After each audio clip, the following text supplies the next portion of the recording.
ونصلي ونسلم على رسوله الكريم أما بعد فأعوذ بالله من الشيطان الرجيم بسم الله الرحمن الرحيم قد جاءكم من الله نور وكتاب مبين صدق الله مولانا العظیم۔ ناظرین باتمکین، حضرت محمد صلی اللہ علیہ وآلہ وسلم برسوں تک ذہنی اور روحانی اور عملی ریاستوں کے ساتھ غار حرا میں تشریف فرما رہے۔ اللہ تعالیٰ نے اسی مقام عظیم پر وحی کے تابدار موتی اور جواہر آپ کی گود میں ڈالے۔ آپ صلی اللہ علیہ وآلہ وسلم جب غار حرا سے باہر آئے تو آپ کے ہاتھ میں حق و صداقت کی مشعل تھی۔ رسول پاک صلی اللہ علیہ وآلہ وسلم کے ہاں وحی کا نور لفظوں کے قالب میں اتر آیا،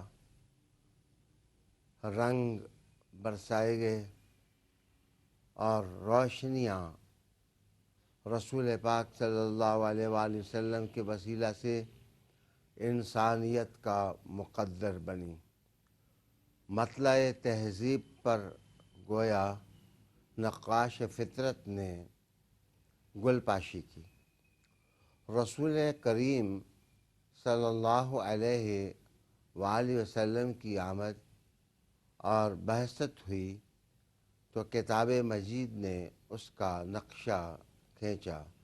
قد جاءکم من اللہ نور و کتاب مبین، بے شک اللہ کی طرف سے نور آ گیا اور کتاب مبین۔ ناظرین، آپ کے علم میں ہے کہ جہاں واو عاطفہ ہو وہاں مغایرت کا معنی ہوتا ہے، یعنی یہ دونوں ایک چیزیں نہیں ہیں بلکہ دو چیزوں کا بیان اللہ رب العالمین نے فرمایا، ایک نور اور ایک کتاب مبین۔ نور کی یہ خاصیت ہوتی ہے کہ ہر ظلمت کافور ہو جاتی ہے اور نور ہر چیز کو آشکار کر دیتا ہے، خواہ چھوٹی ہو یا بڑی ہو، ہر چیز واضح ہو جاتی ہے۔ کتاب کے ساتھ بھی مبین کی صفت لائی گئی کہ کتاب کے اندر بھی اللہ رب العالمین نے یہ بات رکھی کہ وہ ہر چیز کو واضح کرنے والی تھی، آشکار کرنے والی تھی، ہر چیز کو بے نقاب کرنے والی تھی، اور جو علم کے مخفی موتی تھے ان کی جگمگاہٹ کو عام کرنے والی تھی۔ حضور نبی کریم صلی اللہ علیہ وآلہ وسلم کی آمد کا ذکر قرآن حکیم نے بڑی شہامت کے ساتھ اور بڑے سہولت اور شوکت پرور الفاظ کے ساتھ کیا۔ ناظرین، وہ لوگ جو داعی تحریک ہوتے ہیں یا اللہ کی طرف بلانے والے ہوتے ہیں، ان کے لیے تین چیزوں کا ہونا ضروری ہوتا ہے۔ سب سے پہلے ان کی شخصیت اور شخصیت کا حسن، ان کی دل ربائی اور ان کی ذات میں جو کشش اور مقناطیسیت ہوتی ہے وہ دعوت کے لیے ضروری ہوتی ہے۔ دوسری چیز وہ ہے انداز تکلم اور انداز گفتگو. وہ داعی انقلاب یا داعی رحمت یا داعی برکت کامیابیوں سے ہمکنار نہیں ہو سکتا اگر اس کے پاس حسن گفتگو اور حسن تکلم کی دولت نہ ہو. تیسری چیز میں بتاتا چلوں کہ داعی اتحاد یا داعی محبت یا داعی سوچ یا انقلاب کا جو داعی ہوتا ہے اس کے لیے ضروری ہوتا ہے کہ اس کے مقاصد زندگی اور اس کے لفظوں میں فاصلہ نہ ہو، وہ ایک دوسرے سے جدا نہ ہونے پائیں. زندگی کتنا بھی بوجھ ڈالے مقاصد سے جدائی نہ ہونے پائے. اب ہم واپس رسالت میں آپ صلی اللہ علیہ وآلہ وسلم کی دعوت کی طرف آتے ہیں. حضور صلی اللہ علیہ وآلہ وسلم کی شخصیت اور جمال شخصیت اور حسن شخصیت اور آپ کی جاذبیت، اس پر میں حضرت ابو ہریرہ رضی اللہ تعالی عنہ کے الفاظ کوٹ کرنا چاہوں گا. حضور صلی اللہ علیہ وآلہ وسلم کے بارے میں ابو ہریرہ کہتے ہیں کہ کان الشمس تجری فی وجہ رسول اللہ صلی اللہ علیہ وآلہ وسلم، ایسے لگتا جیسے سورج آسمان سے اتر کر حضور کے چہرے میں آ گیا ہو. اور اسی طرح ایک صحابی رسالت مآب صلی اللہ علیہ وآلہ وسلم کی شخصیت کے بارے میں کہتے ہیں کہ میں نے رات کو جب 14ویں کا چاند چمک رہا تھا حضور کو دیکھا. رأیت رسول اللہ صلی اللہ علیہ وآلہ وسلم فی لیلۃ اضحیان، کہ روشن رات جب چاند چمک رہا ہو تو میں نے دیکھا آپ نے سرخ رنگ کی عبا پہنی ہوئی تھی اور چاند کی کرنیں اس سرخ عبا سے چھن چھن کر حضور صلی اللہ علیہ وآلہ وسلم کے وجود پر پڑ رہیں. میں کبھی چاند کو دیکھتا، کبھی حضور صلی اللہ علیہ وآلہ وسلم کی ذات کو دیکھتا. پھر وہ کہتے ہیں فَلَهُ وَأَحْسَنْ عِنْدِي مِنَ الْقَمَرِ، قسم اللہ کی حضرت محمد صلی اللہ علیہ وآلہ وسلم چاند سے زیادہ خوبصورت دکھائی دے رہے تھے.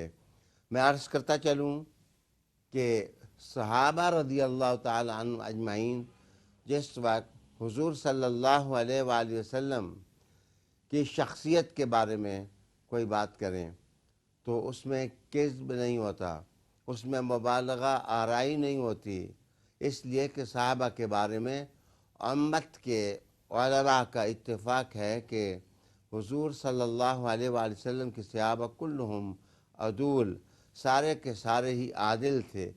یعنی حضور کی تربیت کا اثر تھا کہ وہ جھوٹ نہیں بولتے تھے اور کذب کو اپنے قریب نہیں آنے دیتے تھے. یہ بات جو کہی گئی کہ قسم اللہ کی حضور کا چہرہ چاند سے زیادہ حسین دکھائی دیتا تھا، تو یہ مبالغہ نہیں، یہ حضور صلی اللہ علیہ وآلہ وسلم کی شخصیت کا حسن ہے جسے بیان کیا گیا ہے. اب میں آقا مولا تاجدار نبوت صلی اللہ علیہ وآلہ وسلم کے بارے میں قرآن حکیم کا نظریہ کہوں گا. کیا والضحیٰ نہیں کہا گیا؟ کیا واللیل اذا سجا نہیں کہا گیا؟ کیا والنجم نہیں کہا گیا؟ کیا طٰہٰ نہیں کہا گیا؟ شاہ عبدالعزیز محدث دہلوی علیہ رحمہ ارشاد فرماتے ہیں کہ والضحیٰ سے مراد حضور کا روح تاباں ہے، آپ کا چہرہ شگفتہ ہے. اور واللیل اذا سجا سے مراد حضور صلی اللہ علیہ وآلہ وسلم کی زلف عنبری ہے. آپ کا لباس، آپ کا چہرہ، آپ کی آنکھیں، آپ کا وجود حسن اور جمال کا ایسا شاہکار تھا کہ انسانوں کے اندر شخصیت کا ایسا حسن اور کہیں دکھائی نہیں دیتا ہے.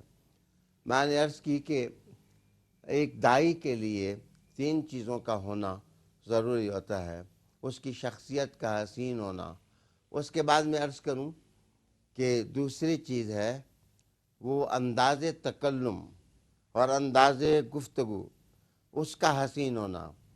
ایک دائی کبھی جولانگاہ حیات میں کامیابی سے اور کامرانی سے سرفراز نہیں ہو سکتا اگر اس کے پاس حسن تکلم نہیں، حسن گفتگو نہیں۔ انگریزی زبان میں بھی کہا جاتا ہے dress and address indicate the personality. انسان کا لباس اور اس کی گفتگو اس کی شخصیت کا مظہر ہوتا ہے۔ رسالت مآب صلی اللہ علیہ وآلہ وسلم سے پہلے میں عرض کروں کہ عیسیٰ علیہ السلام کا ایک قول ہے، آپ فرماتے ہیں کہ my words are life to them and health to all their flesh, کہ میرے الفاظ، میرے کلمات لوگوں کے لیے حیات ہیں، زندگی کا پیغام ہے، اور میری گفتگو کے اندر لوگوں کی بیماریوں کی دوا ہے، نسخہ کیمیا ہے میرے الفاظ۔ اب آئیے، اگر عیسیٰ علیہ السلام کی گفتگو کا عالم یہ ہے تو اشرف الانبیاء کے انداز تکلم کا عالم کیا ہوگا؟ رسالت مآب صلی اللہ علیہ وآلہ وسلم کے بارے میں شمائل کی حدیث ہے کہ کان رسول اللہ صلی اللہ علیہ وآلہ وسلم افلج الثنیتین اذا تکلم رؤی کالنور یخرج من ثنایا۔ حضور صلی اللہ علیہ وآلہ وسلم احد کے میدان میں جب آپ کے سامنے کے دانت شہید ہوئے یا ان کا خول اترا تو منافقین بغلیں بجانے لگے کہ اب چہرے میں وہ حسن دکھائی نہیں دے گا۔ رسالت مآب صلی اللہ علیہ وسلم جب محفل میں آ کر گفتگو کرنے لگے تو حضرت ابن عباس کہتے ہیں آپ کے دندان مبارک سے ایسی روشنی نکلی جو محفل پر چھا گئی۔ اذا تکلم، اور یہ جب بھی آپ حضور صلی اللہ علیہ وآلہ وسلم گفتگو کرتے آپ کے انداز تکلم کا حسن یہی ہوتا۔ حاضرین، میں عرض کرتا چلوں کہ بعض الفاظ حضور صلی اللہ علیہ وآلہ وسلم کے عریم خطابت میں کائنات کا عنوان بن گئے اور وہ طریقہ بن گئے اور دستور بن گئے۔ مثلا آج پوری دنیا میں اس وقت خطبہ گفتگو کرتے ہیں تو الحمدللہ پڑھتے ہیں۔ کم لوگوں کو معلوم ہوگا کہ یہ انداز تکلم حضور کا تھا کہ آپ اپنی گفتگو سے پہلے الحمدللہ کہتے، اور حمد و ثنا کے بعد جب اما بعد کہتے تو حضور صلی اللہ علیہ وآلہ وسلم ان لفظوں کے بعد پھر مقصد گفتگو اپنے سننے والوں کے سامنے لے آتے۔ اب اما بعد خطبہ کی تاریخ میں اتنا عام ہوا، ایسے لگتا ہے کہ کو بکو سینہ بسینہ حضور صلی اللہ علیہ وآلہ وسلم کی سنت کی خوشبو عام ہو گئی ہے۔ یہ ان کے انداز تکلم کا حسن تھا کہ ان کے لفظ موتی بن کر چمکنے لگے اور گہر بن کر برسنے لگے۔ رسالت مآب صلی اللہ علیہ وآلہ وسلم کے لبوں کو جس وقت کوئی لفظ چھوتے تو دیہات کے لوگ اور شہر کے لوگ برابر اس کا معنی بھی سمجھتے اور اس سے محظوظ بھی ہوتے۔ ایک بار رسول کریم صلی اللہ علیہ وآلہ وسلم کے سامنے ایک دیہاتی آیا، بخاری کی روایت ہے، اس نے صحیح لفظ ادا نہ کرنے کی وجہ سے توتلی زبان میں کہا آمنم برم سیم فم سفر، کیا رمضان کے اندر سفر میں بھی روزہ رکھنا ثواب ہے؟ تو حضور صلی اللہ علیہ وسلم کے لہجے کا حسن دیکھیں کہ آپ نے قریش کی لغت میں جواب نہ دیا بلکہ آپ نے کہا نعم منم برم سیام فم سفر۔ تو حضور صلی اللہ علیہ وآلہ وسلم کے اس انداز تکلم سے اس شخص کا قبیلہ مہک گیا اور اسلام اور دین اور دعوت محمدیہ کی روشنیاں ان کے گھر گھر جا پہنچیں۔ یہ دوسرا انداز تھا جس کے بارے میں نے گفتگو کی۔ رسالت مآب صلی اللہ علیہ وآلہ وسلم کے بعض الفاظ شاعری کی جان بن گئے۔ مثلا ایک موقع پر حضور صلی اللہ علیہ وآلہ وسلم نے ارشاد فرمایا کہ رفقاً بالقواریر، کہ دل کے نازک آبگینوں کو ٹھیس نہ پہنچائی جائے یا شیشے توڑے نہ جائیں۔ اس کا مطلب یہ ہے کہ قول اور فعل کے ساتھ کسی کو دکھ نہ دیا جائے، کسی کو تکلیف نہ دی جائے، انداز اتنا خوبصورت ہو، اتنا خوبصورت ہو، اتنا خوبصورت ہو کہ اگلے آدمی کے دل میں اتر جائے۔ واصف علی واصف نے کیا خوبصورت کہا تھا کہ داعین کو اور گفتگو کرنے والوں کو لاٹھی نہیں بنانا چاہیے، اپنی گفتگو کو انہیں میزبانی کرنی چاہیے، ہر ادب اور ہر مذہب کے اچھے افکار کے پھول لے کر اپنے دسترخوان پر رکھ کر ان کی خوشبو اپنے مہمانوں کو سنگھانی چاہیے۔ ناظرین، رسالت مآب صلی اللہ علیہ وسلم کا تیسرا حسن مقاصد کی روشنی تھے۔ بس میں صرف اتنا عرض کروں گا کہ سوید بن صامت جو جلیل القدر آدمی تھا، دو آدمیوں کے بارے میں آپ کو حیرت ہوگی کہ ایک خدیجۃ الکبریٰ ام المومنین ہے جن کو جہالت کے معاشرے میں بھی طاہرہ کہا گیا، اور ایک سوید بن صامت جس کو کامل کہا جاتا تھا، اور یہ جس وقت حاضر ہوا رسول کریم علیہ السلام کی خدمت میں تو اس نے کہا میں لقمان کی حکمت سنانا چاہتا ہوں۔ حضور نے کہا قرآن میں سنانا چاہتا ہوں۔ قرآن کی عظمت دیکھ کر اس نے کلمہ پڑھ لیا، اور مدینہ شریف آ کر کے اس نے کہا کہ مقاصد کی جو دولت یا مقصد زندگی کی جو دولت حضور دیتے ہیں وہ کوئی اور نہیں دے سکتا۔ حضور کے لفظ، حضور کی شخصیت، حضور کے باتیں موتی ہیں، جواہر ہیں، جو قیامت تک روشنی بانٹتے رہیں گے، اور وہ لوگ جو ادب کے مودیوں کے عاشق ہیں وہ حضور صلی اللہ علیہ وسلم پر درود و سلام پڑھتے رہیں۔ وآخر دعوانا الحمدللہ۔